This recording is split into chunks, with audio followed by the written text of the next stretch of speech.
This here is Highway 61 Filling Station Show. Hey, it's me, Elmer. I'm with the Highway 61 Filling Station show, you can see I got a shovel. Okay, I am ready with my shovel, and that guy I work for, his name Eddie, he isn't ready, so I don't have my shovel ready project yet. But you can see I'm wearing my hood up tonight, because sometimes I'll wear it up, but most of the time I don't, and so it's kind of a sad night because we're thinking about that one young man down in Florida, and he had I guess he went out with his hoodie on, and I'm not exactly sure what a hoodie is, but if I knew, I have a hood, and so that's the closest I can come, and I'm wearing it tonight in his honor. Only problem is he isn't here anymore. He died, and he not only died, but he got shot by a guy, and I don't know how it all is going to turn out, but I'm sad. I heard the president talk today, and yesterday actually, but he was sad too, and so I called him the president, but he's the guy with the big ears, you remember him, because we talked about him a while back, and I think some of his ideas are pretty good, but not everybody likes him that good, and so maybe they're going to see if they change or not, and we'll have to tune in after the World Series in the fall and see what happens, because that could, we don't know in the meantime.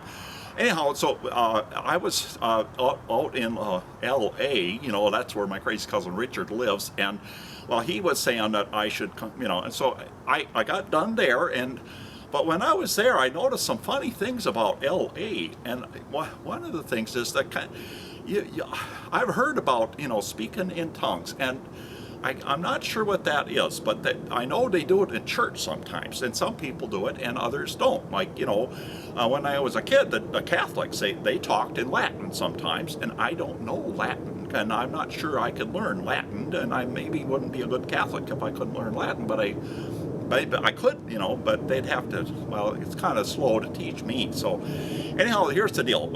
They got a lot of different people out there that talk in all kinds of different languages, and I've heard in the Bible the story about the Tower of Babel, and people were out there babbling and stuff, and that was the reason why they got in trouble with God. And so I'm not sure if LA is in trouble with God or not, but they could be, and that because everybody's talking different words and stuff, and sometimes they write them on signs, and like there's one that says lecheria, and I think that means that it's a store where they sell milk, because that's leche, that's how they say it. The word leche is milk, and boy, in Minnesota that would be weird, because then the dairy state would have some kind of dairy lecheria kind of thing. And that would be no good. So I'm glad that we don't have a lot of speaking in tongues here, and then sometimes they put letters that I've never heard of in my life. They have all kinds of like funny parts, and they go like that and this, and then people somehow read them. I don't know how they could. I mean, when I went to school, we had A, B, C, and and D, and then E, and then some more. F. I think F comes next, but anyhow, that they can look at these things and they know that that's the place where you get your foot rubbed or something, or another place where you go buy bakery stuff, or even coffee. Some people they have more coffee out in LA than I've ever seen, but they don't call it just coffee. You can buy coffee some places, like at a donut shop, but if you go to some other places, you got to order like latte or cappuccino or something, and then they put they put this whipped cream on the top, and then they put it in the blender and make a noise, and then they put it in a cup and people buy it, and I guess it's okay, but the Highway 61 filling station is never ever going to serve that kind of coffee. If we got one kind of coffee, it's black coffee, and then if you want the white stuff, then you could say that's with cream or something, but it's not really cream, but it's white stuff. But we got so much of the white stuff left that I don't think we'll have actual cream for a while, but if we did. And then some people like sugar, but sugar is okay, but not everybody likes sugar, because why in the world would you take the perfect taste of coffee, which is kind of bitter, and then put sugar in it to make it sweet? Like, if you want sweet, you got donuts, or get those little candy bars, and that's what I would, and then when you have to eat the candy bar and drink the coffee, then you could feel like something is happening in your body. But oh no, they have to put this stuff there, and then they all kinds of funny names. They got Starbucks, and then this other place called Coffee Bean and Tea Leaf, I think, and then other ones too. And they got anyway, whatever. And it costs. The reason they call it Starbucks is because it costs a lot of money, and you can't even. I mean, you could go to McDonald's out there, and some of them, they get this senior discount coffee, and so for 69 cents plus tax, you get a cup of coffee.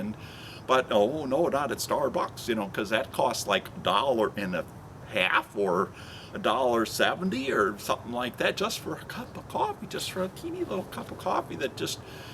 But they do have, a clean, comfortable restroom, and I checked them out, and because I'd be walking around and I need a place to go, and there they were. So, well, anyway, as you can see, I'm not exactly at the Highway 61 filling station yet. In fact, when I came back to Minnesota City, the lady with the rooming house, Mrs. Aaron over there, the problem is that she has some foreign exchange students staying with her, and that went down to Winona State for something, and so there's not actually a room for me now.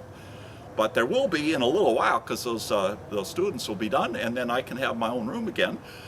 But in the meantime, I'm we call it camping out here in Minnesota, but out there in LA, they got funny words for it. They have the homeless. And those people, they don't have any place to stay. They just have to live outside, and then the cops come along sometimes and make them move, and or they don't let them sleep at night. They make them wait until the daytime, and then they sleep in the park. But there's some good people out there to help them by, they give them a breakfast or a lunch or some kind of deal like that, or they hand out some food, or maybe they invite them to. Well, they don't. If they were inside someplace, then they wouldn't be homeless. If they lived somewhere, but they don't. And I'm not sure if it's actually the home that they don't have. I think it might have to be more to do with the family that they don't have. Because if they had a family and the family cared about them, then of course they would help them, and take them in and put them in the spare bedroom or let them sleep on the couch or something. But well, anyway, that. But then there's this weird thing. They got this other group of people that. They just want to camp out, but they have tents and stuff, and they set them up by right downtown. They have a deal called City Hall, and I think we have a City Hall, but it's much smaller than the one they have in L.A. Because L.A. is always about big stuff.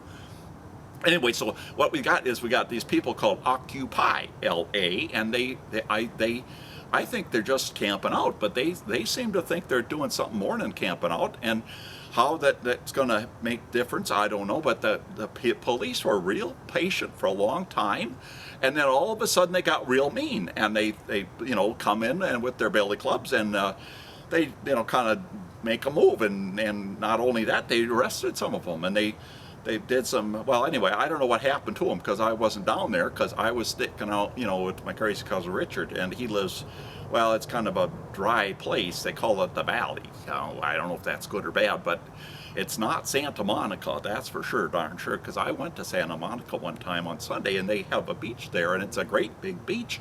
You look all the way one way and all the way another way, and all you see is ocean and sand. And of course, there's some people there, but they don't always come. They come in the summertime, but like in the wintertime, it's kind of cold, and you wouldn't want to wear your swimming suit, and because it would be too cold for that. But then sometimes you get tourists, come in from a place like Minnesota, and they think, well, we're here in LA, we got to go to the beach, and then they put on their swimming suits, and they come by the water, and then the water, of course, is really cold, so that's what happens. And then they go back to wherever they're staying, and they write home to mother, or not actually mother. They have that some kind of book face or Facebook or something, and they take pictures of themselves, and they send it somehow to other friends, and then they make these pictures look really old, but I don't know how they do that. But I'm old, and you could tell, that just by looking at me that I'm old, because I am.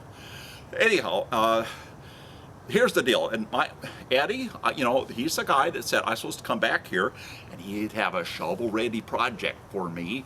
And looks like he's not quite ready. So I guess this is that's going to be saying sayonara or adios or something, or no, it'd be, oh yeah, thanks for stopping by. This is Elmer, and see you later, alligator. Highway 61 filling station show. It's not just Minnesota nice anymore.